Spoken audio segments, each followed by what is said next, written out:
अगर आपने अभी तक हमारा चैनल सब्सक्राइब नहीं किया तो अभी सब्सक्राइब करें और बेल आइकॉन को क्लिक करके हमारी लेटेस्ट वीडियोस के बारे में अपडेट जानें।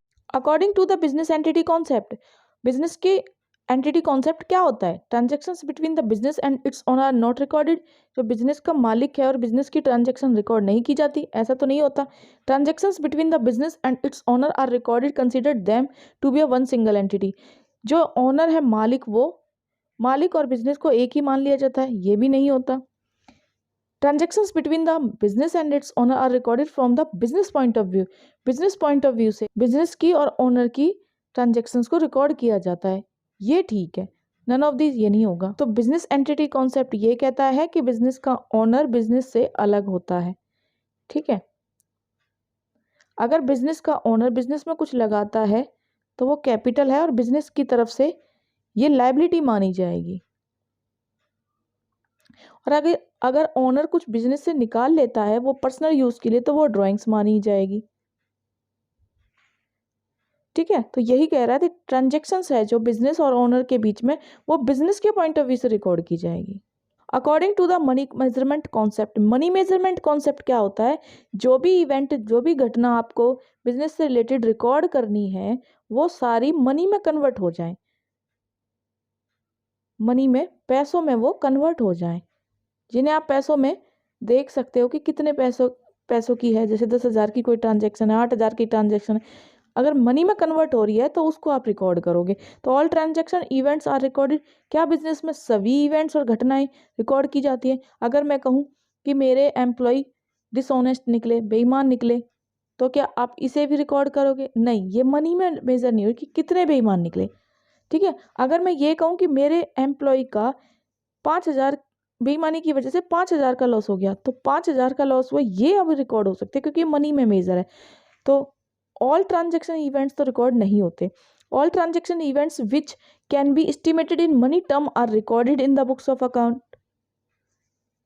जितने भी ट्रांजेक्शन्स और इवेंट्स हैं जो एस्टिमेटेड की जा सकती है मनी टर्म में, कि अंदाजा लगा रहे हो आप, तो एस्टिमेटेड बेस पे भी आप नहीं करोगे। All transaction and event which can be measured in money term are recorded in the books of account. यहाँ पे वो मनी में मेजर हो रही है तो आप इसे रिकॉर्ड कर लोगे। तो राइट आंसर आपका सी हो जाएगा। नन ऑफ दिस तो हो ही नहीं सकता। Which of the following statements correctly describe the cost concept? Cost concept के पॉइंट ऑफ व्यू से आपको स्टेटमेंट को करेक्ट देखना है। Assets are shown in the books at the price at which was purchase. जितने पे आप कोई एसेट्स खरीद के लाते हो, एसेट्स की बात हो रही है, जितने पे खरीद के लाते हो प्लस उसमें कॉस्ट ऑफ इम्प्रूवमेंट कर देते हो माइनस डेप्रिसिएशन टिल डेट। बिल्कुल ठीक बात है। किसी की आपको कॉस्ट कॉन्सेप्ट के अकॉर्डिंग प्राइस निकालना है कि एसेट्स कितने की है। मान लो 50,000 की आप कॉस्ट लाए और 5,000 उसको इंस्टॉलेशन पे दिए और 5,000 वेजेस, तो 11वीं में आपने डेप्रिसिएशन में ये किया है तो आप मशीन की कॉस्ट 60,000 बताते हो। और अगर इसमें से मैं कहूँ कि 5,000 मशीनरी पे डेप्रिसिएशन लग गया तो 60,000 में से कॉस्ट में से डेप्रिसिएशन घटा देते हो, तो ये 55,000 की हो जाती है, ठीक है। तो यही बोल रहा है वो, तो राइट आंसर ए है। बाकी देख लेते हैं। Assets are shown in the books of price it was purchase. Purchase price पे ही दिखाते हो असेट्स को?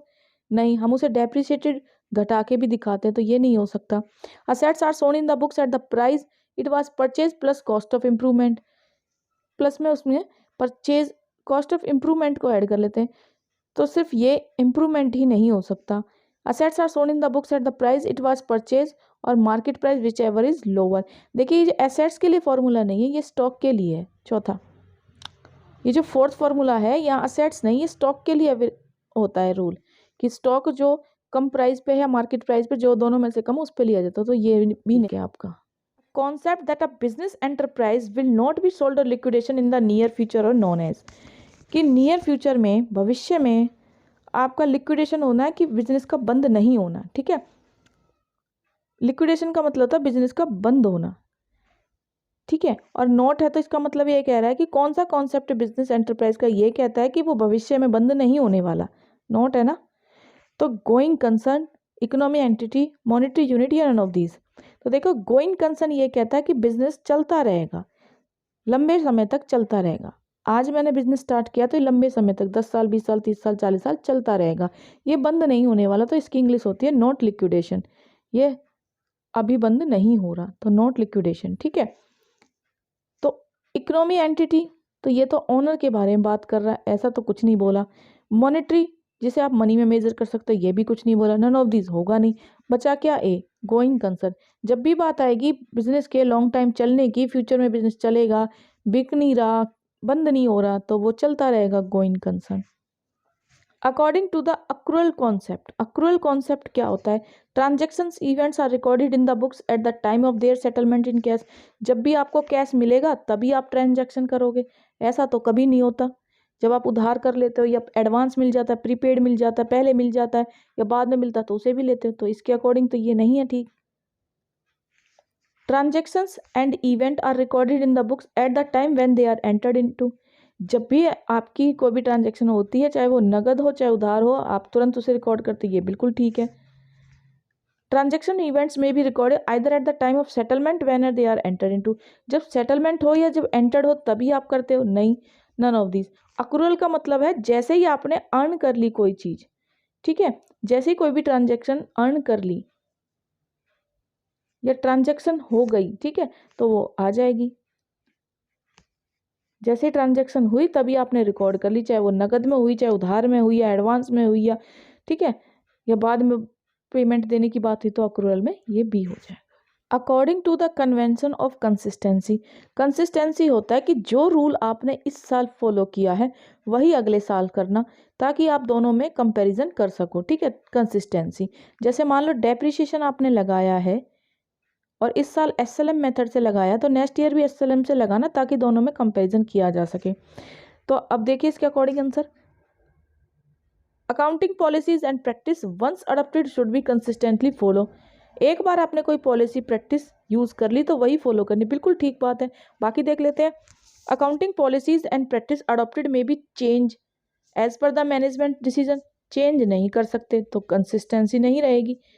Accounting policies practice once adopt can not be change under any circumstances, कि बिल्कुल भी आप चेंज नहीं कर सकते, रिजिड हो जाओ ऐसा भी नहीं है, ठीक है, और हमेशा चेंज कर लो ये भी नहीं है। उसने कहा है कि पॉलिसी प्रैक्टिस जब एक बार अडॉप्ट कर ली जाए तो वो कंसिस्टेंसी फॉलो की जानी चाहिए, बस आपको कंसिस्टेंसी फॉलो करनी है, ये रूल है। According to the going concern concept, a business is viewed as having, going concern क्या होता है कि आज मान लो 2023 में मैंने कोई बिजनेस स्टार्ट किया है तो वो लगातार लंबे समय तक चलता रहेगा, मान लो 2030 तक, ठीक है, 50 तक, 40 तक, इस तरह से मतलब चलता रहेगा, ये होता है गोइंग कंसर्न कॉन्सेप्ट। अभी वो बंद नहीं होने वाला।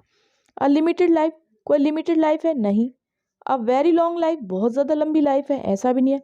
अ इनडेफिनेट लाइफ, इनडेफिनेट है, पता नहीं है, अनिश्चित है, मुझे पता नहीं है कि कब तक मेरा बिजनेस चलता रहेगा, ठीक है, बस मैं ये मान के चल रही हूँ कि बिजनेस चलता रहेगा। नन ऑफ दिस भी नहीं हो सकता, तो क्या हुआ? Indefinite life.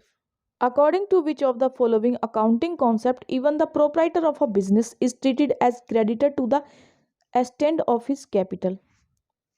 कौन सा कॉन्सेप्ट है अकाउंटिंग का? जब प्रोप्राइटर होता है ओनर, बिजनेस का मालिक, बिजनेस में पैसा लगा रहा है और उसके लगाए हुए पैसे को क्रेडिटर यानी लायबिलिटी समझा जा रहा है, ठीक है। तो मैंने अभी थोड़ी देर पहले बताया, इससे पहले वाले क्वेश्चन में ऑप्शन देखते हैं। Money measurement concept, dual expect concept, cost concept या बिजनेस एंटिटी कॉन्सेप्ट। तो बिजनेस एंटिटी कॉन्सेप्ट ये कहता है कि बिजनेस का ओनर मालिक और बिजनेस का पैसा, उसके द्वारा लगाया गया पैसा, दोनों अलग हैं, यानी बिजनेस अलग है सेपरेट और ओनर अलग है, दोनों का अलग अलग रिश्ता है, तो बिजनेस एंटिटी कॉन्सेप्ट। बाकी ड्यूअल एक्सपेक्ट कॉन्सेप्ट क्या होता है कि हर एंट्री डबल होती है, डबल साइड इफेक्ट आती है, एक डेबिट और एक क्रेडिट। मनी मेजरमेंट कि आप मनी में उसको मेजर कर सकते हो कि कौन सी ट्रांजेक्शन हुई है। कॉस्ट कॉन्सेप्ट क्या कहता है कि जितने पे आपने सामान खरीदा है वो आप कॉस्ट पे दिखाओगे। अगर गुड्स की बात की जाए तो गुड्स या तो कॉस्ट प्राइस पे होगी, मार्केट प्राइस या कॉस्ट प्राइस, जो दोनों में कम हो, which is less. According to which of the following concept in determining the net income from the business, all costs which are applicable to the revenue of the period should be charged against that revenue. कौन सा accounting concept है जिसमें जो net income जिस साल business में हुई है उसी की कॉस्ट, उसी साल उसी की कॉस्ट उस रेवेन्यू में से आप घटाओगे। अकाउंटिंग पीरियड होता है 2000 अप्रैल 22 से 23 यानी मार्च 2023 तक। तो जो मेरी इस साल की इनकम है जो मैंने इस साल में रेवेन्यू कमाया है उसी में से इस साल के खर्चे घटाऊं। तो ये कौन सा कॉन्सेप्ट कहता है? Matching concept, money measurement concept, cost concept या ड्यूअल कॉन्सेप्ट? तो देखो मैच ही तो कर रहे हैं, उसी साल की इनकम से उसी साल के खर्चे को मैच ही तो करना है, तो मैचिंग कॉन्सेप्ट। ये तो आसान है याद रखना। मनी मेजर कॉन्सेप्ट क्या कहता है? तो आंसर तो राइट यही हो गया। मनी मेजर कॉन्सेप्ट क्या कहता है? जिस भी ट्रांजेक्शन को आप मनी में मेजर कर लो। ड्यूअल एक्सपेक्ट यानी डबल साइड एंट्री, एक साइड डेबिट एक साइड क्रेडिट। कॉस्ट यानी जो आपने कॉस्ट पे लिया है या फिर मार्केट प्राइस पे गुड्स लिया, ठीक है, दोनों में से जो भी लेस है, विच इज लेस। कॉन्सेप्ट अगर आपके स्ट्रॉन्ग है तो आप क्वेश्चन आराम से कर लोगे। Valuation of stock at lower of cost or net realization value is an example of consistency convention, conservatism convention, realization concept या मैचिंग कॉन्सेप्ट। तो पहले तो समझिए कि कॉस्ट वैल्यू क्या होती है। अगर कोई गुड्स आप मार्केट प्राइस पे जितने में आप खरीद के लाए हो उसे बोलते हैं कॉस्ट वैल्यू। रियलाइजेशन वैल्यू क्या होती है? जो अब जितने की रह गई है। मान लो मैं 6 महीने पहले कोई चीज़ 5,000 में खरीद के लाई थी, तो ये मेरी कॉस्ट प्राइस है, और आज उसकी कीमत 4,000 रह गई है, या मैं उसको बेच दूं 4,000 में, मुझे 4,000 रिसीव हुआ है रियलाइज वैल्यू, तो ये मेरी रियलाइज वैल्यू। अब कॉन्सेप्ट क्या कहता है? दोनों में से जो कम है मैं वही लूँगी, तो यही लूँगी। ये आपका कंजर्वेटिज्म कन्वेंशन कहलाता है। ये क्या कहता है कि बिजनेस में जितने भी लॉस हो, चाहे वो फ्यूचर में ही क्यों ना हो, उन्हें आप आज ही से घटा के हुए चलोगे, लेकिन फ्यूचर के कभी भी प्रॉफिट को आप अपना नहीं मान के चलोगे। ठीक है, प्रॉफिट को आप इग्नोर करके चलोगे। पहली बात आप ये याद रखोगे कंजर्वेटिज्म कॉन्सेप्ट में। दूसरी बात आप ये याद रखोगे कि कोई भी स्टॉक लोअर कॉस्ट पे हो, नेट रियलाइजेशन वैल्यू पे, दोनों में से जो कम वैल्यू है वही लोगे। तीसरी बात और याद रखोगे कंजर्वेटिज्म कॉन्सेप्ट में, क्या कि आप जो भी बैड डेब्ट्स हैं, बैड डेब्ट्स होता है जो पैसा आपने उधार बेच दिया है माल, और वो पैसा नहीं मिलने वाला, डूबने वाला है, उसके लिए पहले से ही प्रोविजन बना के चलोगे। During the life time of an entity financial statement in accordance with which the following accounting concept. Financial statement जब भी आप बनाते हो तो अकाउंटिंग कॉन्सेप्ट क्या कहता है? कितनी लाइफ रखते हो। फाइनेंशियल अकाउंटिंग की आप अकाउंटिंग पीरियड कहलाता है जो आप लाइफ रखते हो। अकाउंटिंग पीरियड मतलब 1 साल का, और वो 1 साल कौन सा होता है? 1 अप्रैल से स्टार्ट होता है और 31 मार्च पे वो ख़त्म होता है। ठीक है, जिसे आप अकाउंटिंग पीरियड कहते हो। कैलेंडर ईयर को आप यहाँ पे फॉलो नहीं करते हो। ठीक है, तो यही आंसर पूछा है आपसे, तो ये अकाउंटिंग पीरियड कॉन्सेप्ट कहलाता है। जब भी बात आएगी लाइफ टाइम ऑफ एंटिटी की, ड्यूरिंग लाइफ टाइम एंटिटी, तो अकाउंटिंग पीरियड। कंजर्वेटिज्म तो है नहीं। कंजर्वेटिज्म तो क्या, भविष्य के जो प्रॉफिट है उन्हें आप नहीं ले रहे हो, लॉसेस को ले रहे हो। कॉस्ट पे दिखाओगे, मार्केट प्राइस या एक्चुअल परचेज वैल्यू पे जो भी कम है। अकाउंटिंग पीरियड बचा जो टाइम को डिनोट करता है, यानी 1 ईयर। और ये भी कौन सा 1 year? Financial year. Calendar year कभी नहीं लेता। हमारा कैलेंडर ईयर होता है 1 जनवरी से 31 दिसंबर तक, ठीक है, जिससे हम हिसाब लगाते हैं। लेकिन बिजनेस का होता है अपना फाइनेंशियल ईयर, ठीक है, 1 अप्रैल से 31 मार्च। और मैं कहूँ तो स्कूल का भी ऐसा ही होता है कुछ सेशन, ठीक है, तो ये भी कहना गलत नहीं होता। तो इसमें आएगा accounting period. X limited follows the return down value method of depreciation. Depreciation के 2 मेथड होते हैं, SLM मेथड और दूसरा होता है return down value method. Machinery और आफ्टर ड्यू टू, ठीक है, तो वो रिटर्न डाउन वैल्यू मेथड को फॉलो कर रहा है एक्स लिमिटेड। तो क्या कर रहा है वो?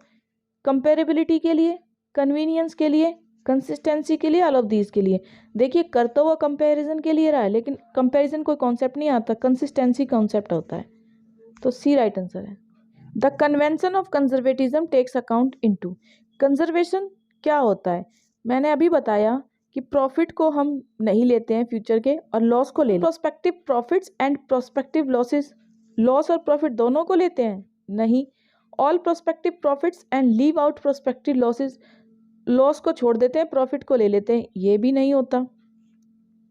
ऑल प्रोस्पेक्टिव लॉसेस, लॉस को हम ले लेते हैं but leave out prospective profit को हम छोड़ देते हैं, यही तो होता है। तो सी आपका राइट आंसर हो जाएगा। IASB upon coming into existence has adopted. IASB की पहले तो आपको फुल फॉर्म याद होनी चाहिए। फुल फॉर्म क्या है? इंटरनेशनल अकाउंटिंग, ए से इंटरनेशनल, आई से इंटरनेशनल, ए से अकाउंटिंग, एस से होता है आपका स्टैंडर्ड, और B for board. International accounting standard board IASB, ठीक है, इंटरनेशनल लेवल पे अकाउंटिंग स्टैंडर्ड बोर्ड एक बना हुआ है। वो कहता है एग्जिस्टेंस हैज अडॉप्टेड, तो उसे अडॉप्ट किसने किया हुआ है? ऑल IAS एंड SIC, इसकी भी आपको फुल फॉर्म पता होनी चाहिए। I for Indian, A for accounting standard.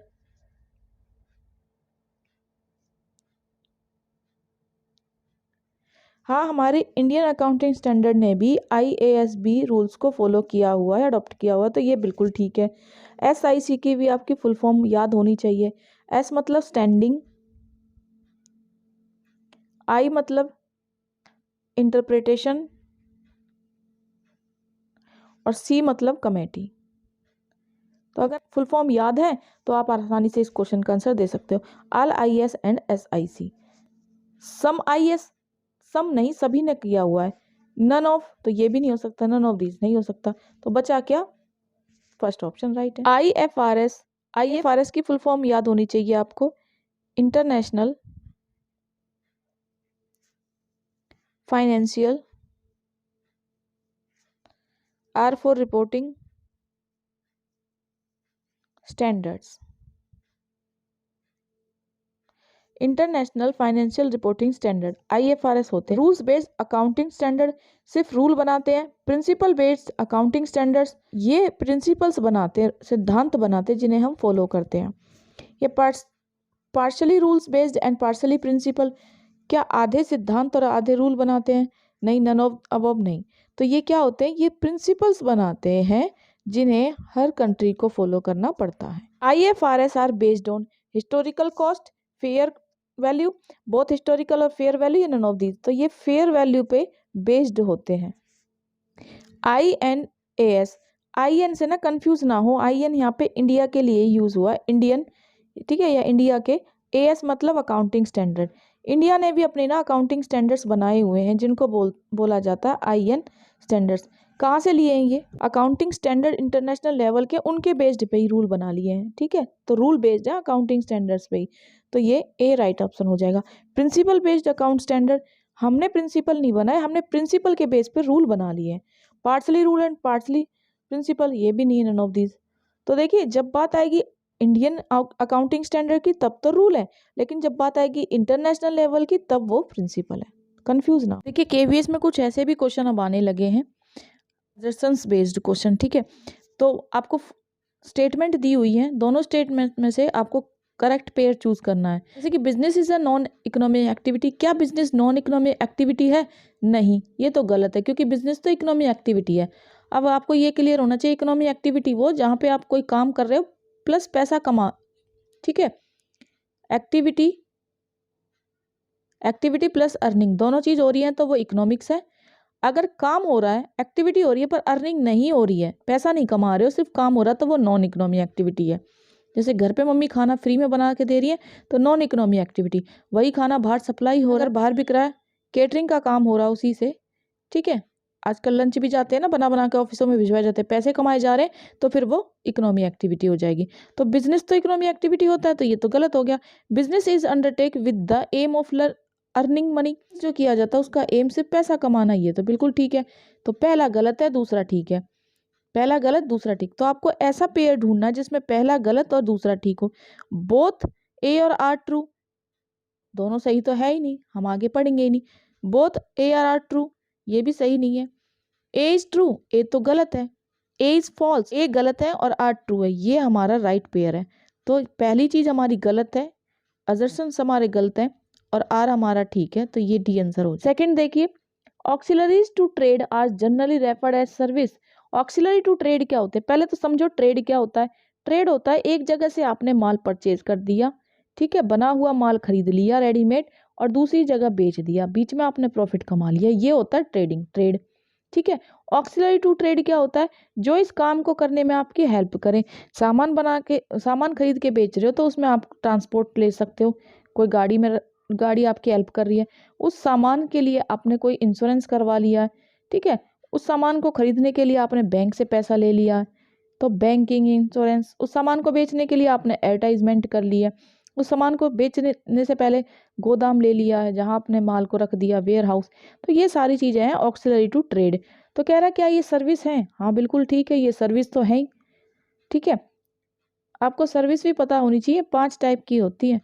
ठीक है, बैंकिंग, इंश्योरेंस, ट्रांसपोर्ट, एडवर्टाइजमेंट और एक वेयर हाउस। तो 5 टाइप की आपकी सर्विस हैं। ठीक है, तो ये सारी चीज होती है। तो पहली बात तो बिल्कुल ठीक है, auxiliary to trade facility activity related to industry and trade. जो आपको ये सुविधा दी जा रही है, सर्विस दी जा रही है एक्सिलरी टू ट्रेड, वो इंडस्ट्री और ट्रेड में दी जाती है, रिलेट होती है इनसे, बिल्कुल ठीक बात है। यानी both assertions A and reasons are true, or reason R is the correct explanation of A. Both assertions A are true, A and R true, but R is not correct explanation. R सही explanation नहीं है, तो R तो बिल्कुल सही explanation है। बाकी option हम देखेंगे नहीं, A हमारा बिल्कुल ठीक है। Every profession restrict the entry on the basis of examination of education on education.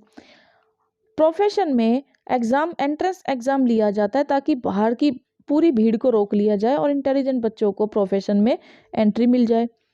Munna भाई एमबीबीएस में आपने देखा था, पहले एंट्रेंस एग्जाम क्लियर करो, कॉलेज में एडमिशन मिलेगा। ठीक है, सीए में भी यही होता है, एलएलबी में भी यही होता है। तो जितने भी प्रोफेशन है, कोई भी डिग्री लेने जाते हैं तो वहाँ आपको एग्जाम देना पड़ता है, बिल्कुल ठीक है, ताकि आपको एंट्री मिल सके। A strict code of conduct exists in every profession. कह रहा है कि एक स्ट्रिक्ट कोड ऑफ कंडक्ट होता है हर प्रोफेशन में, यानी नैतिक संहिता, कुछ रूल्स होते हैं जिन्हें फॉलो करने ही पड़ते हैं। ठीक है, तो दोनों बात अपनी अपनी जगह पे ठीक है, लेकिन ये वाली बात इससे पूरी तरह से रिलेट नहीं है।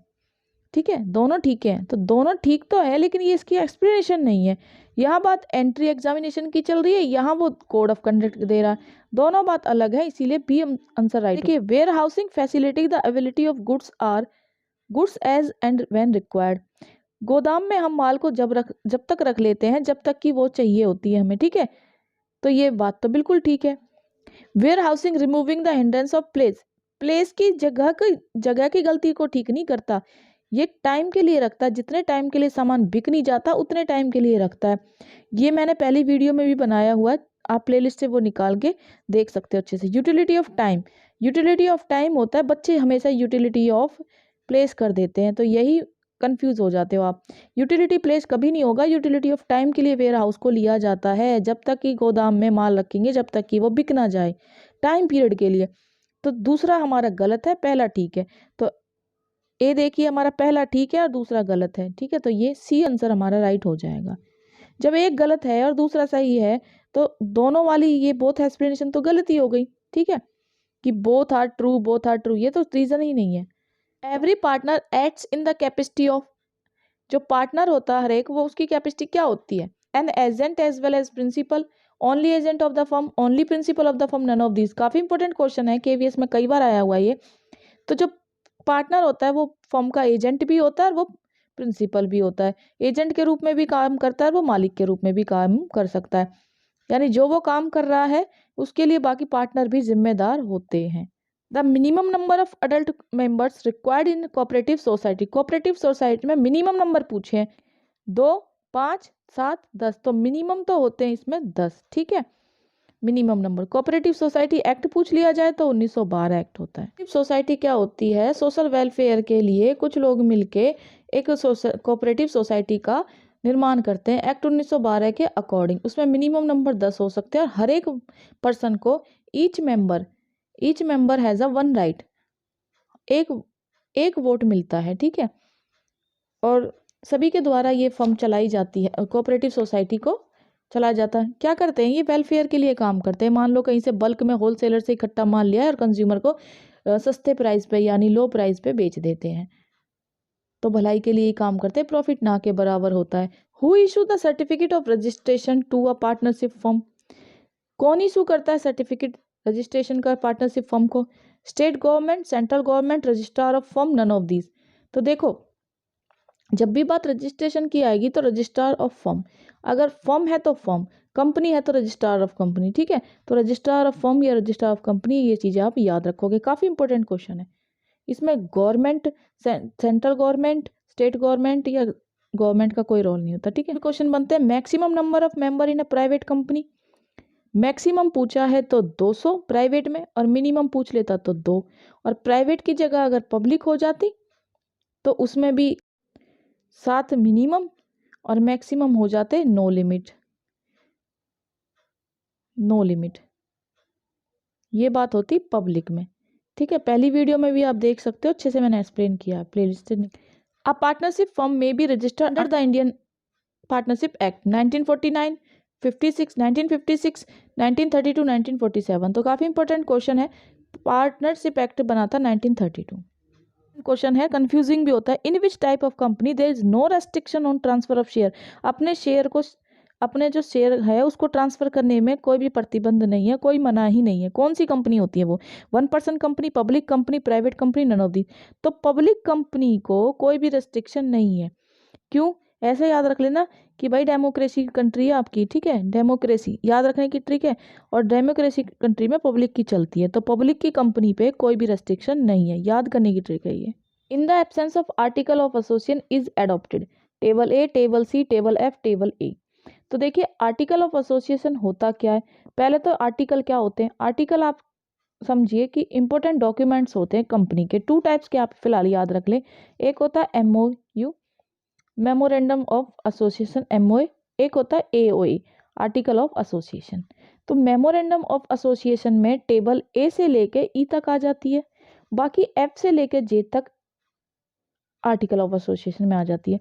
अब ये यही पूछ रहा है क्वेश्चन कि कौन सा अडॉप्ट किया जाता है आर्टिकल ऑफ एसोसिएशन में। देखो ACE ये तो सारे मेमोरेंडम में आ गए, तो ये तो होंगे नहीं, बचा क्या? एफ राइट आंसर है। थोड़ा सा इनके बारे में हम समझ लेते हैं। होता क्या, मेमोरेंडम ऑफ एसोसिएशन में कंपनी जब रजिस्टर होती है तो उसी समय ऑफिस में बता दिया जाता है क्या कंपनी का नाम है, कहाँ लोकेशन है, कहाँ कितने कंपनी के मेंबर हैं, कितनी उसकी लायबिलिटी है, सारी डिटेल जब रजिस्ट्रार को दी जाती है वो। उसके बाद जब कंपनी के अंदर आगे के क्या उद्देश्य रहेंगे, क्या रूल्स रेगुलेशन रहेंगे, कंपनी को मैनेज करेंगे, बाद की बात है, ठीक है। उस टाइम पे जो रूल्स रेगुलेशन मैनेजमेंट बनते हैं वो association of article of association में रखे जाते हैं। रजिस्ट्रार के पास जो पहली इन्फॉर्मेशन, बेसिक इन्फॉर्मेशन दी जाती है वो मेमोरेंडम ऑफ एसोसिएशन है। बाद में जब कंपनी को चलाने के लिए, आप मैनेज करने के लिए रूल्स रेगुलेशन बना देते हो, वो आर्टिकल ऑफ एसोसिएशन, ऐसे याद रखना। A partner who allows the use of his name, अपना नाम दे रहा partner, goodwill for the benefit of the firm can be represented as a partner is as known as active partner, sleeping name, sleeping partner, nominal partner, secret partner. जब भी बात आएगी name की, जो अपना नाम दे तो न से, एन से name, N for nominal partner. ये क्या होता है? मान लो कि कोई बिजनेसमैन है, मान लो अंबानी का नाम आपने सुना है, अंबानी का तो नाम ही गुडविल अच्छी है, ठीक है। तो उसका नाम आपकी कंपनी से अगर जुड़ गया तो आपकी भी गुडविल बढ़ जाएगी कि आप उसे जानते हो या वो आपके बिजनेस से जुड़ा हुआ है। तो बस यही होता है गुडविल, यही होता है nominal partner. Application for approval for name of a company is to be made to. यहाँ पे देखो आपको एप्लीकेशन अप्रूवल के लिए, कंपनी के नाम के लिए किसको देनी है? SEBI, registrar of company, registrar of firm, state government. ये कंफ्यूजिंग क्वेश्चन है। यहाँ पे एप्लीकेशन अप्रूवल के लिए देनी है तो स्टेट गवर्नमेंट को देनी है। कंपनी का रजिस्ट्रार कराना था तो रजिस्ट्रेशन कराने के लिए रजिस्ट्रार के पास गए थे, लेकिन नाम का अप्रूवल अभी आप ले रहे हो कि ये नाम रख सकते हैं नहीं, तो ये स्टेट गवर्नमेंट के पास जाओगे। इंपॉर्टेंट क्वेश्चन है ये भी। A minor can be admitted to the benefits of an already existing partners firm. पहले से ही पार्टनर कोई फर्म चला रहे हैं, उसमें एक माइनर कौन है? Who is below the 18 years, जो 18 साल से छोटा है, 18 साल से छोटा है, ठीक है। उस माइनर को आप क्या क्या बेनिफिट दे सकते हो? तो उस माइनर को बेनिफिट दे सकते हो तो with the consent of managing partner की कंसेंट से, उनकी सहमति से, with the consent of the court की सहमति से, या with the consent of all existing partner. तो with the help of all existing partner. अगर पुराने सहमत हैं, सभी पार्टनर सहमत होने चाहिए। ऑल का मतलब सभी पार्टनर अगर सहमत हैं तो आप माइनर को पार्टनर बना सकते हो। उसे सिर्फ प्रॉफिट में ही हिस्सा दोगे, लॉस में उसका कोई भी शेयर नहीं होता। ठीक है, ये क्वेश्चंस भी आपके आ सकते हैं एग्जाम में। Suppose Akash is a share holder, कोई शेयर होल्डर है कंपनी में, 200 रुपये उससे शेयर होल्ड किए हैं, 10 रुपये का एक है। He has already paid 6 rupees, 6 रुपये के हिसाब से उसने दे दिए। The event of losses of company failure to pay debts Akash is liable to. अब आकाश नहीं दे पाया तो वो कितने पैसों के लिए जिम्मेदार है? भाई 10 रुपये में से आपने किसी के 6 रुपये दे दिए तो 4 ही तो नहीं दिए, 4 के लिए आप लाइबल हो। ठीक है, 200 शेयर्स हैं उसके, 4 रुपये के लिए आप लाइबल हो, 200 गुना 4, 800 रुपये के लिए लाइबल हो आप। Dash clause of memorandum of association define the purpose for which of the companies form. Clause पूछा है मेमोरेंडम ऑफ एसोसिएशन में, MOA में, कि क्या पर्पस होता है कंपनी का इसे बनाने का। कैपिटल शो कर रहे हो, लाइबिलिटी या नेम या ऑब्जेक्ट, तो इसका पर्पस होता है ऑब्जेक्ट। तो ऑब्जेक्ट क्लाउज होता है मेमोरेंडम ऑफ एसोसिएशन का। मेमोरेंडम ऑफ एसोसिएशन, जब आप रजिस्ट्रार के पास जाते हो तो सबसे पहले रजिस्ट्रार यही पूछता है कि आपकी कंपनी का ऑब्जेक्ट क्या है, किस लिए आपने कंपनी को बनाया है। ठीक है, तो इस पॉइंट ऑफ व्यू से भी आप document is described as the chartered of the company. Most important question है कि चार्टर्ड ऑफ कंपनी किसे कहा जाता है? प्रोस्पेक्टस को, article of association, memorandum of association, none of these. तो देखिए मेमोरेंडम ऑफ एसोसिएशन में सारी इंफॉर्मेशन होती है कि कंपनी का ऑब्जेक्ट क्या है, कंपनी कहाँ पे होगी, उसका प्लेस क्या है, ठीक है, कितने मेंबर होंगे, कितनी लायबिलिटी होगी।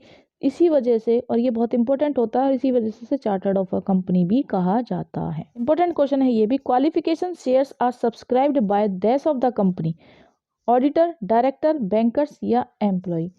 तो राइट आंसर देखिए क्या हो जाएगा, डायरेक्टर। जो शेयर्स की जो क्वालिफिकेशंस हैं सब्सक्राइब की, तो कंपनी का कौन होता है, वो कौन करता है, डायरेक्टर।